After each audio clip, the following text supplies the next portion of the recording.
రంగారెడ్డి జిల్లా షాద్నగర్లో జానంపేట శ్రీ వెంకటేశ్వర స్వామి దేవాలయంలో శ్రీరామనవమి శోభ సంతరించుకుంది.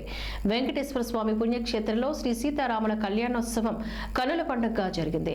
స్థానిక మాజీ ఎమ్మెల్యే బక్కని నరసింహులు నేతృత్వంలో ఆలయ అభివృద్ధి కమిటీ కళ్యాణార్థికి సర్వం సిద్ధం చేయగా ముహూర్త సమయాన సీతమ్మ మెడలో రామయ్య పుస్తక కట్టడంతో కళ్యాణక్రతువు పూర్తయింది. ఆలయ ప్రాంగణంలో నూతనంగా నిర్మించిన వైభవపేతమైన మండపంలో సీతారాముల కళ్యాణ మహోత్సవం ఎంతో ఘనంగా జరిగింది.